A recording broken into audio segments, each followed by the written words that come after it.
इधर नैमिष शरण में बैठे हुए महाराज सूत जी महाराज कहते हैं, हे ऋषियों, इस तरह से ये पावन संहिता तैयार हुई। तो शौनक जी महाराज ने प्रश्न कर दिया कि प्रभु ये बताइए कि ये 7 दिन की परंपरा कथा सुनने की कैसे पड़ी, और इसको सुखदेव बाबा ने परीक्षित को क्यों सुनाया? क्योंकि सुखदेव बाबा तो गोदोहन काल से ज्यादा कहीं रुकते भी नहीं, भिक्षा मांगने जाते थे,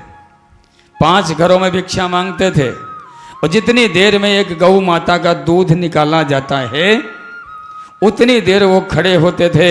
और उतनी देर में भिक्षा आ गई तो परा लिया, नहीं आई तो राधे राधे दूसरा घर देखते थे। जो गोदोहन काल से ज्यादा समय एक जगह टिक नहीं सकते, उन्होंने 7 दिन तक एक जगह बैठ करके एक स्थान पर एक आसन पर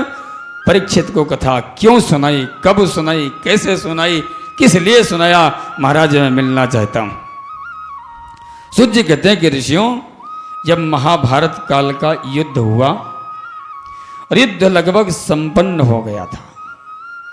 और दुर्योधन की स्थिति ऐसी है कि भीम की गदा से दुर्योधन की जंघा टूटी हुई है और बीच प्रांगण में पड़ा हुआ है, अनेक 100 बिखड़े पड़े हुए हैं, चील कबे आते हैं, इतनी मृत शरीर पड़े हुए हैं कि किसी पर भी आकर के स्वेच्छा से बैठ जाते हैं और शरीरों का भोग करने खाने लगते हैं, पान करने लगते हैं। दुर्योधन भी वहां पर पड़ा हुआ है, रुंध रुंध पड़ा हुआ है, चलना भी असमर्थ हो रहा है। उसका भी मृत शरीर जान करके चील कबे आते हैं, गिद्ध आते हैं और उसके शरीर पर बैठ जाते हैं, और दुर्योधन उनको भगाते भगाते दुखी हो रहा है, अत्यंत त्रस्त हो रहा है। ऐसी स्थिति दुर्योधन की देख करके इसी बीच में अश्वत्थामा आया, और अश्वत्थामा आकर के दुर्योधन के पास खड़ा हुआ कि मित्र, मैंने तुम्हारा वह वैभव देखा है कि महाराज आप चक्रवर्ती सम्राट थे, इतने आपके पास सेवक थे, इतनी आपके पास सेना थी, और आज महाराज मैं आपकी हालत देख करके मेरे से देखा नहीं जा रहा है। महाराज आप बताइए मैं आपकी क्या सहायता कर सकता हूं?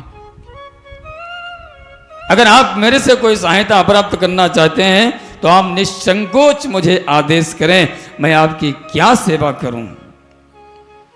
दुर्योधन कहता है कि मित्र अश्वत्थामा,